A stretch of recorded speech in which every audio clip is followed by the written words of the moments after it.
बिस्मिल्लाहिर्रहमानिर्रहीम इय्याका नअबुदु व इय्याका नस्तईन। मेरे पाकिस्तानियों, बड़ी तेज़ी से इस्लामाबाद में अदालत में मेरा तोशाखाना केस चल रहा है। हुमायूं दिलावर साहब प्रेजाइड कर रहे हैं उसमें, chief justice Islamabad high court, और हम बड़ी देर से कोशिश कर रहे हैं कि वो हमारा केस ट्रांसफ़र करें यहाँ हुमायूं दिलावर से, क्योंकि ये हक़ होता है एक जो हर शख्स का कि अगर हमें एक इत्मीनान एक जज पे नहीं होता तो हमारा हक़ होता है कि हम अप्लाई करें कि हमारा केस ट्रांसफ़र कर दें। कि जब मुझे गैर आईनी और कानूनी तौर पे उठाया गया इस्लामाबाद हाई कोर्ट से, अब मैं बात कर रहा हूँ 12 मई को, ये तकरीबन अब समझ लें कि 3 महीने गुजरने लगे, तब से अप्लाई किया हुआ है और कोशिश करते गए कि हमारा केस इस अदालत से निकाला जाए। असल में ये सारे सवाल टैक्स के बनते हैं। ये जो इस अदालत में सवाल हैं ये हैं सारे टैक्स के, क्योंकि कहा जी आपने ये डिक्लेयर नहीं किया, आपने ये बेचा, ये डिक्लेयर नहीं किया। तो मैंने वो सारे 35 के 35 सवालों का जवाब दिया और हर एक का जवाब मैं खड़े होकर अदालत में एक एक का जवाब दिया। तो वो जो एक जगह और इन्होंने सरकारी 2 गवाह पेश किए। अब सरकारी गवाह क्या उन्होंने गवाही देनी, तो हमने कहा क्योंकि वो जो जवाब हैं उसके लिए मेरे अकाउंटेंट की ज़रूरत है, क्योंकि एक 40 साल से मेरे अकाउंटेंट वही फर्म है। मेरे पास जो पैसे आते हैं, जो मेरे खर्चे होते हैं, वो मैं उनको बता देता हूँ, वो फिर टैक्स फॉर्म्स भर देते हैं, वही इलेक्शन कमीशन की फॉर्म्स भरते हैं, वही वेल्थ टैक्स जो होता है वो भरते हैं, तो उनके पास सारा रिकॉर्ड होता है। तो अब मैं तो नहीं जवाब दे सकता कई चीज़ों के, तो मैंने गवाह के अंदर अपने अकाउंटेंट को कहा कि वो बैठे और वो जो ख़ास तौर पे एक जगह पे बात फंसी हुई है कि जी पैसे तो आप शो कर रहे हैं, लेकिन पैसे के ऊपर आपने ये नहीं लिखा कि ये तोशाखाना का पैसा था। अमाउंट पूरा है लेकिन तोशाखाना वो नहीं लिखा। तो ये अकाउंटेंट ने बताना था कि वो फॉर्म उसने जैसी भी भरी, क्योंकि फॉर्म तो वो भरता है। बहरहाल 1 घंटे का टाइम दिया गया और कहा कि 1 घंटे में अब ये नहीं पहुंचेगा तो चलो। अब अकाउंटेंट 1 घंटे में कैसे पहुंच सकता है? ये कोई मिलिट्री ट्रायल तो नहीं हो रहा, उसको विटनेस ख़त्म कर दिया। अब एक फेयर ट्रायल होता है कि आपको मौका मिले कि मुझे एक्यूज़ करें, मुझे मौका तो दें कि मैं अपनी सफाई पेश कर सकूं। नहीं मौका दिया गया और बड़ी जल्दी सब कुछ तेज़ी से किया जा रहा है। छुट्टियों में कभी ट्रायल नहीं होता। ये आजकल अदालतों की छुट्टियाँ हैं, छुट्टियों के अंदर डे टू डे ट्रायल हो रहा है। जल्दी पड़ी हुई है कि किसी तरह ये बस जल्दी से ख़त्म हो जाए। मौका भी नहीं दे रहा है। एक दिन क्या हो जाएगा कि 1 दिन डिले हो गया, 2 दिन डिले हो गया, कौन सी क़यामत आ गई है? विटनेसेस आए, हम तो मुतमईन हो जाएं कि हमने अपना केस पूरी तरह लड़ा है।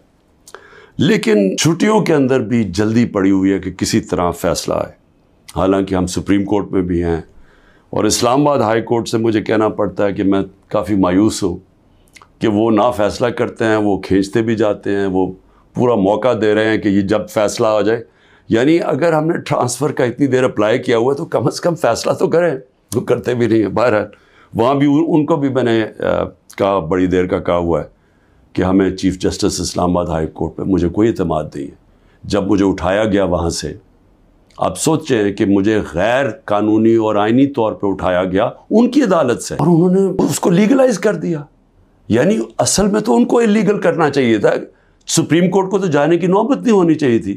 उसके बाद जो उससे पहले टेरियन केस था, 3 मेंबर बेंच बैठा, दो जजेस ने वाज़े तौर पे कह दिया कि मेंटेनेबिलिटी केस, चीफ जस्टिस साहब फैसला नहीं कर रहे, वो भी लटकाया हुआ है वहाँ।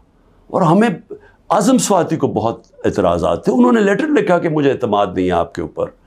तो ना वो अपने आप को रिक्यूज़ करते हैं, ना इधर नीचे से रिक्यूज़ कर रहे हैं।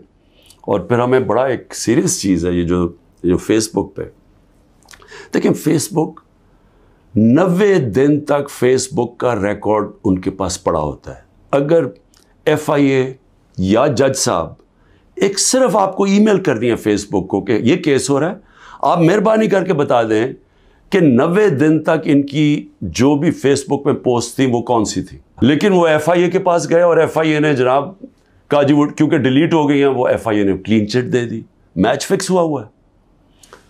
अभी भी अगर आप किसी को इंसाफ की फिक्र है چیف جسٹس اسلام آباد ہائی کورٹ کی یا FIA کو، تو بڑا سیدھا ہے کہ ایک ای میل کریں اور فیس بک کو کہیں کہ ہمیں 90 دن کا دے، اس میں پتہ چل جائے گا کہ کیا دلاور صاحب مجھے انصاف دے سکتے ہیں یا نہیں دے سکتے. لیکن ابھی تک تو کوئی امید نہیں نظر آ رہی کہ جو فیئر ٹرائل ہوتی ہے وہ مجھے ملے گی، جو میرا رائٹ ہے. اور یہ جو 2 بلز انہوں نے انٹروڈیوس کیے ہیں، سیکریسی ایکٹ اور prevention of extreme violence act, یعنی یہ جو 2 بل ہیں یہ تو ایک قوم کو غلام بنا رہے ہیں. یہ تو اسٹالن کی USSR کے اندر اس طرح کے تو قانون بنتے تھے یا نازی جرمنی میں بنتے تھے، لیکن یہ کسی آزاد معاشرے میں تو کوئی تصور بھی نہیں کر سکتا کہ انٹیلیجنس ایجنسی فیصلہ کریں گی، کسی گھر میں بھی گھس جائیں گی اور فیصلہ کریں گی کہ یہ گھر کے اندر کوئی دہشت گرد ہے. گھر میں گھسنے سے پہلے آپ کو سرچ وارنٹ لینا پڑتا ہے، اس کے بغیر آپ گھس جائیں گے گھروں میں، کسی کے گھر میں بھی گھس جائیں گے اور کچھ بھی کریں گے اور کسی کو ان کو روکنا نہیں چاہیے. تو یہ تو ایک ملک میں بالکل ہی غلاموں کو کنٹرول کرنے کے لیے ہو رہا ہے. پھر سیکریسی ہے، ایک اور ایکٹ لے آئے ہیں کہ آپ کسی بھی اگر کوئی انٹیلیجنس ایجنسیز کا کوئی آدمی ہے، اس کا آپ نام بھی نہیں لے سکتے. اگر آپ نے نام لے لیا تو وہ آپ کوئی اسٹیٹ سے غداری کر دیں گے، سیڈیشن ہے وہ. تو یہ تو اس طرف جا رہا ہے کہ جنرل مشرف کے مارشل لاء میں بھی اس طرح کی حالات نہیں تھے. یہ تو بالکل ایک وہ معاشرہ، اور مجھے لگ رہا ہے کہ تیاری کر رہے ہیں کہ انہوں نے تو الیکشن کا کوئی نیت ہی نہیں نظر آ رہی. تو اگر الیکشن نہیں کروانے تو اس کے بعد تو پھر لوگوں کو کنٹرول ہی کرنا پڑے گا، تو انہی حربوں سے کنٹرول کرنا پڑے گا. اور مجھے جو خوف آ رہا ہے، میں آخر میں صرف یہ بات کرنا چاہتا ہوں کہ اس وقت جو پختونخوا ہے اس کی ہمیں فکر کرنی چاہیے، کیونکہ ان کی کوئی اپنی الیکٹڈ گورنمنٹ نہیں ہے اس وقت. ان لوگوں کو اوپر مسلط کر دیا ہے جن کی کوئی قانونی حیثیت نہیں ہے، اور وہ جو وہاں کر رہے ہیں، جس طرح کی کرپشن ہو رہی ہے اور جس طرح کا وہاں وہ صوبہ آہستہ آہستہ وہاں دہشت گردی بڑھتی جا رہی ہے، لا قانونیت بڑھتی جا رہی ہے، تو وہ تو لوگوں کو پہلے نوجوان وہاں سارے قبائلی علاقے کا جو جس طرح کی تباہی مچی تھی، جس طرح کی قتل و غارت ہوئی ہے قبائلی علاقے میں، ڈرون اٹیک سے، ملٹری آپریشنز، اوپر سے طالبان ایک طرف، وہ دوسری طرف فوج، تو وہ جو لوگوں سے ہوا، جس طرح کی تباہی مچی وہاں، تو وہ تو اسی سے ابھی نکل رہے ہیں. تو اگر یہ اسی طرف چلا گیا پھر سے، تو مجھے تو سمجھ نہیں آ رہی کہ کیا جو اس وقت فیصلے کر رہے ہیں اس ملک کے، کیا ان کو اندازہ ہے کہ نیچے گراؤنڈ کے اوپر کس طرح کا غصہ اٹھ رہا ہے. کیا اندازہ ہے کہ جب وہ پولیس لائنز کے اندر جب 100 پولیس والے شہید ہوئے تھے، پتہ ہے نیچے سے کیا آوازیں آ رہی تھیں. اور اب جو بجوڑ میں ہوا، اس کے اوپر سارے پختونخوا کے اندر کس طرح کا غصہ گیا ہے.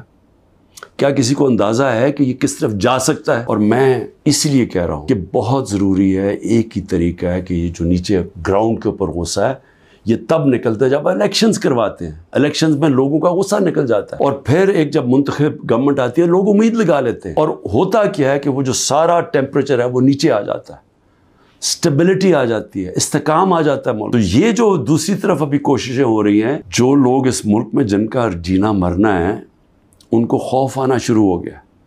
جو 12 لاکھ یہاں سے پروفیشنلز چھوڑ کے گئے ہیں اور جا رہے ہیں، آج ہمیں سمجھ آنا چاہیے کہ ان کی امید ختم ہو گئی ہے. یہ سب سے خطرناک چیز ہے کہ ایک معاشرے میں لوگوں کی امید چلی جائے. تو جس طرف ہم جا رہے ہیں یہاں تو کوئی روشنی نہیں نظر آ رہی. اور اگر انہی لوگوں نے بیٹھے رہنا یا اسی طرح پاکستان میں الیکشنز کے بغیر ایک کنٹرولڈ گورنمنٹ چلانی ہے اور لوگوں کو کنٹرول کر کے چلانا ہے. میں یہ اپنے تجربے سے ایک تاریخ کا ایک طالب علم ہوں. میں آپ کو بتانا چاہتا ہوں جو سیاست میں ایک زیرو سے ایک پارٹی آج سب سے بڑی ماشاءاللہ پاکستان کی پارٹی ہے، جو میرا تجربہ ہے عوام کا، میں آپ کو کہنا چاہتا ہوں کہ یہ پاکستان کو ادھر لے کے جا رہے ہیں. جو لوگ سمجھ رہے ہیں کہ وہ ڈنڈے کے زور سے اس ملک کو کنٹرول کر لیں گے، وہ سمجھتے نہیں ہیں، عوام کی سوچ نہیں سمجھتے، نہ وہ تاریخ جانتے ہیں، نہ وہ پولیٹکس سمجھتے ہیں، اور وہ پاکستان کے لیے بہت بڑا خطرناک اندھیرے کی طرف ہم لے کے جا رہے ہیں. پاکستان زندہ باد.